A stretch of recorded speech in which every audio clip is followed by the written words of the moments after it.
Olá, companheiras e companheiros da nossa América Latina, sindicalistas aí, tantos países da nossa América Latina, que participam dessa reunião regional de mineria na América Latina, da Industrial Global Union.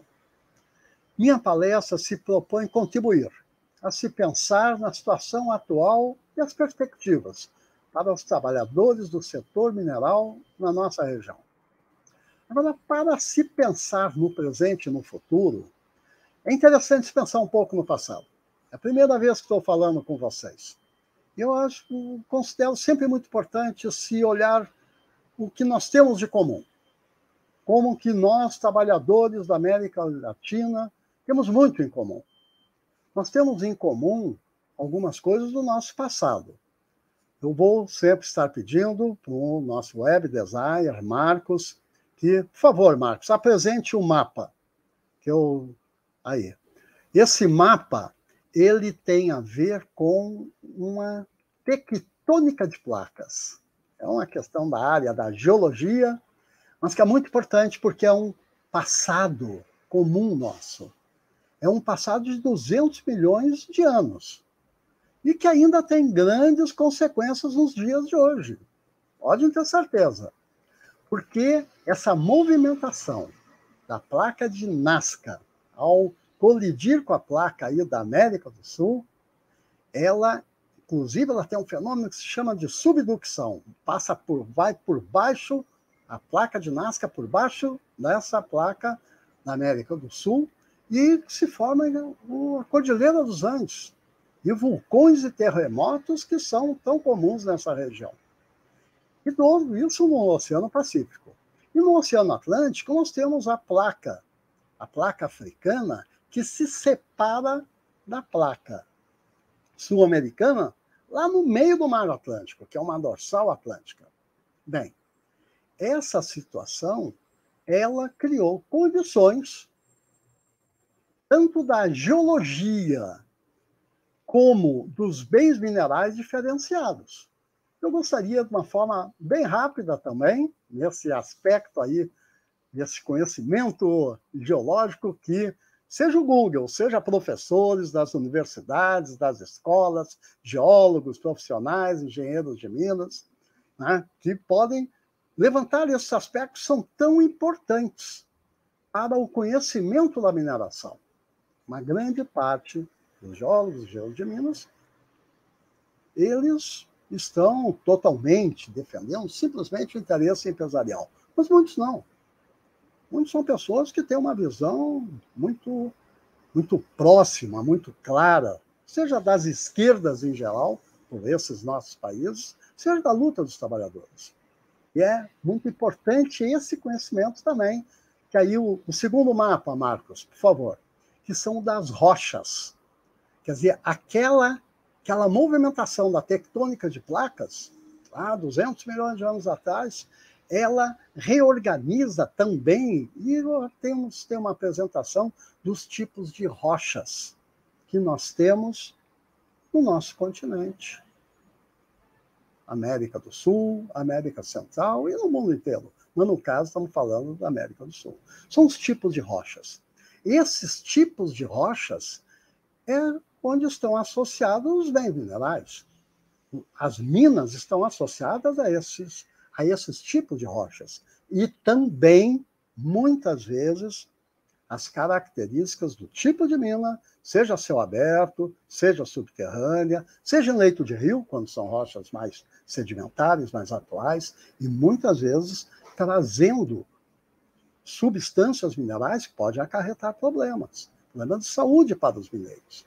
Ou muitas vezes você pode ter tipos de rochas que é mais fácil você ter o choco e você ter acidentes muito sérios e afetam diretamente os mineiros. Mas eu estou mostrando isso mais para levantar o aspecto de que essa geologia que nós temos na América do Sul, ela é algo que nos une há centenas de milhões de anos. Nossos pais, nossos filhos, nossos netos, moram nessas terras com essa geologia. Bem, Marcos, por favor, o próximo mapa. Quando os europeus aqui chegaram e invadiram essas terras, os espanhóis em 1492, eles chamaram de conquistadores. E depois, em 1500, chegaram os portugueses, e chamados de descobridores.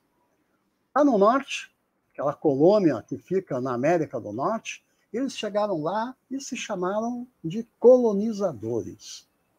Bem, isto não é o nosso caso agora, nem seria um estudo muito interessante para o pessoal da área de letras. Os povos originários, antigos, civilizações antigas, na costa do Pacífico, eles receberam os conquistadores espanhóis. Os nossos povos aqui na costa do Atlântico receberam os portugueses e até hoje se chama eles de descobridor. E lá no norte eles são os colonizadores. Bem, agora tem um aspecto que é muito importante, que tem a ver, olha só, cada ponto desse que eu estou levantando parece que são coisas antigas. São antigas, mas pesam ainda hoje. E tem um aspecto que é muito importante até nesse sentido. A chegada dos europeus, seja dos espanhóis, seja dos portugueses, teve muito a ver com o desenvolvimento tecnológico da metalurgia. Por quê? Ao chegarem aqui, tanto espanhóis como os portugueses, eles tinham espadas, espingardas e canhões de ferro, de ferros já especiais, ainda não era o aço, mas já eram ferros especiais. Já eram ferros onde aquela espada, aquelas espingardas, aqueles canhões com a pólvora, eram desenvolvimentos tecnológicos de como bem aproveitar as substâncias minerais. E, aliás, até um aspecto que é interessante nesse sentido, nas comparações, a própria pólvora, os europeus, eles começaram a aproveitar ela, mas tinha sido descoberta lá, 4.000 anos atrás, pelos chineses. Olha aí os chineses lá, também inventando essa tal de pólvora que até hoje é tão utilizada pelo mundo inteiro. Bem, os espanhóis na costa do Pacífico, eles encontraram povos que conheciam onde estavam as minas, diferentes desses povos, não vou citar cada um, por favor, os nossos colegas todos conhecem, em outro momento, até de uma maneira mais detalhada, poderia-se fazer isso. Mas eles conheciam onde tinham as minas de ouro e prata, e sabiam beneficiar esses bens minerais, sabiam como acumular esses bens minerais. Agora, isso na costa do Pacífico. Na costa do Atlântico, se tem uma história, quando chegam aqui os portugueses, eles chegam em Porto Seguro, na Bahia, e um grupo de índios se aproxima na praia, olha, espantado, aqueles navios com aqueles brancos chegando. Os portugueses levam 2 até a nave, até onde eles tinham chegado, a caravela. E lá, isso está escrito no documento de Pero Vaz Caminha, de que mostraram para eles o ouro e a prata, e eles disseram, nós temos também aqui em terra isso. Imagina como era a comunicação naquele momento lá em 1500. Bem, não tinha, não. Eles não efetivamente, ou alguns outros lugares, talvez mais próximos do Peru, na Amazônia, conhecessem, mas os povos originários do litoral não conheciam. Os portugueses levaram quase 200 anos para encontrar o ouro no Brasil. E a prata, até hoje, nós brasileiros, ainda não encontramos depósitos de prata. Isto tem a ver com aquela história lá do primeiro mapa da tectônica de placas. Tem a ver com o segundo mapa da geologia.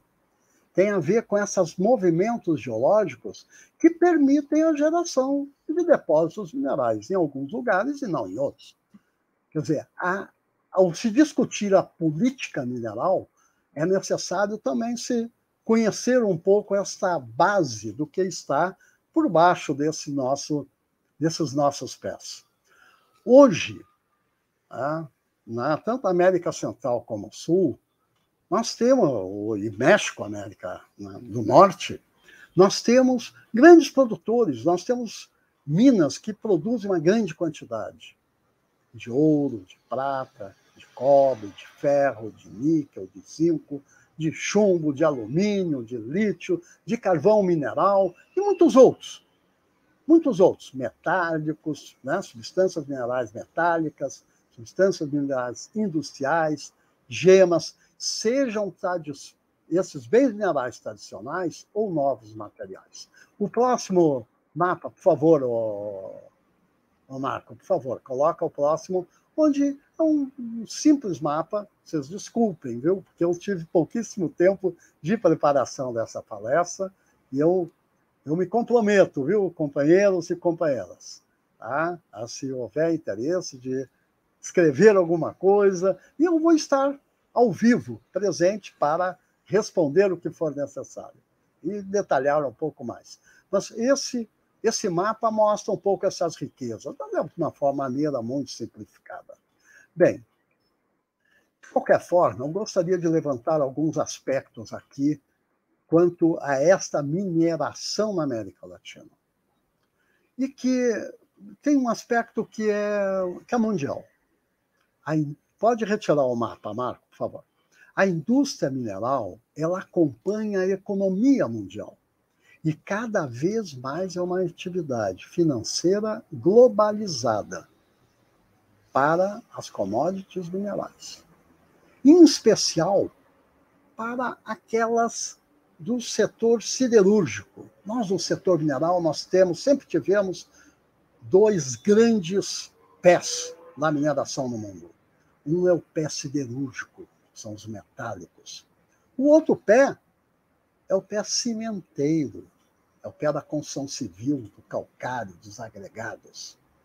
Isso tem também, em todos os períodos, mas agora de uma forma muito forte, um terceiro pé, que é o dos novos materiais. Novos materiais em função de desenvolvimentos tecnológicos que se dão.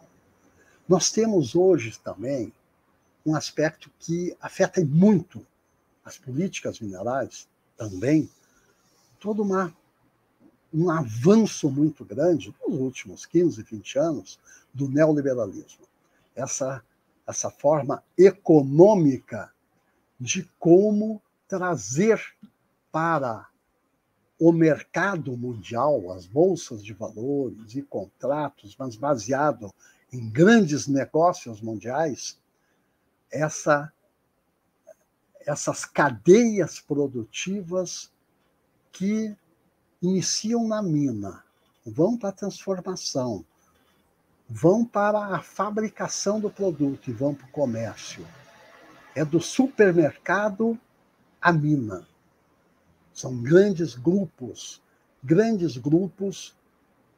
globais, financeiros, industriais, que se articulam de uma maneira muito forte. Então, as políticas nacionais, elas cada vez mais estão...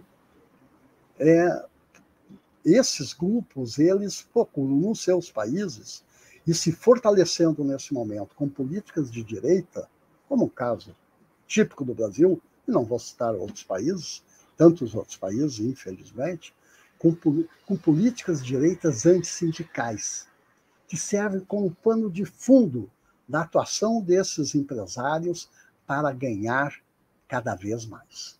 Cada vez mais. E numa geopolítica mundial que bate na porta nesse novo modelo de Guerra Fria. Estados Unidos, OTAN, e China e Rússia. E o que isso tem a ver com mineração? Tem tudo a ver com a indústria mineral. Porque a indústria mineral é uma indústria onde você tem investimentos de capital envolvendo trabalhadores. E cada vez mais esses trabalhadores sendo levados para situações em que o seu salário, a sua forma de viver, ela vai sendo rebaixada, inclusive nas suas relações de trabalho. O Brasil tem sido um exemplo disso, que com certeza, onde eu conheço melhor, se repete, se reproduz em todos os países. Como seria importante um bom estudo da terceirização, como se dá a terceirização no caso das minas, como se dá, que no Brasil se chama de pessoas jurídicas, pejotização. São pequenas empresas. A grande empresa, ela contrata um trabalhador terceirizado, ou uma pequeníssima empresa que ela terceiriza também. É uma pessoa jurídica, que às vezes são 2 ou 3 profissionais.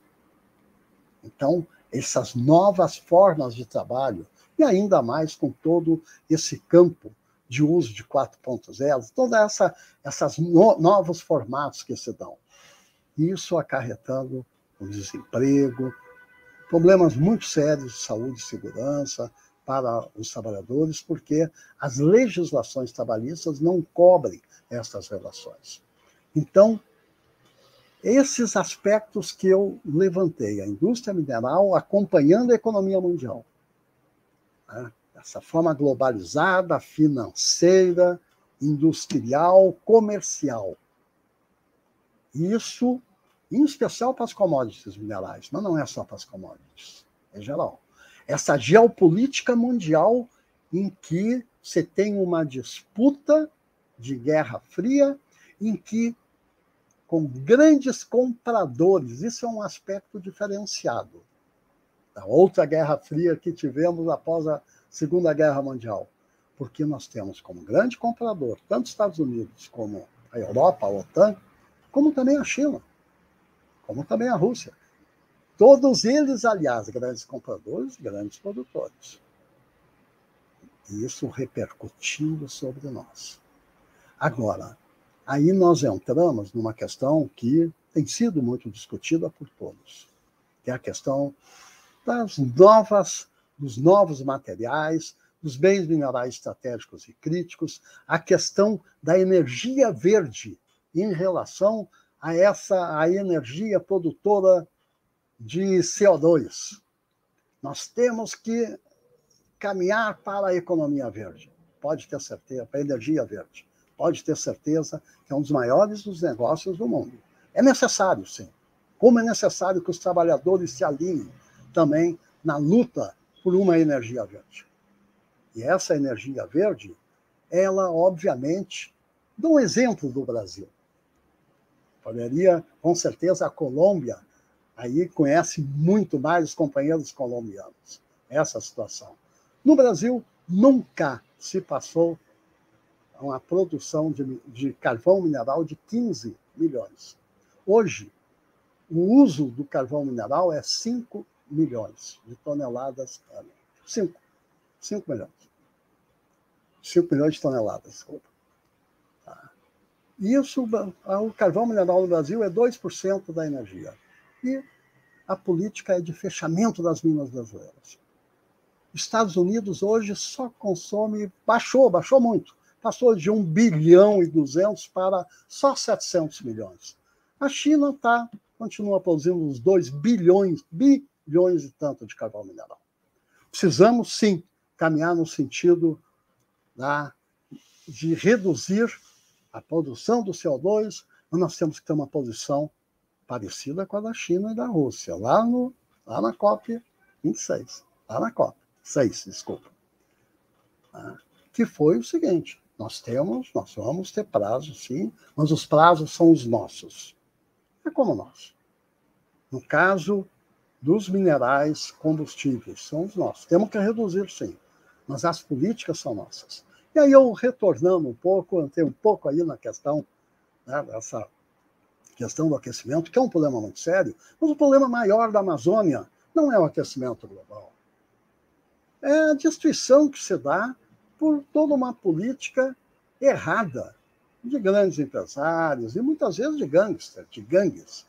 O problema maior das migrações na África, ou onde quer que seja, para as grandes cidades, onde quer que seja, não é a questão, nesse momento, o aquecimento global. O problema do mundo, dos pobres do mundo, é a fome, é o desemprego.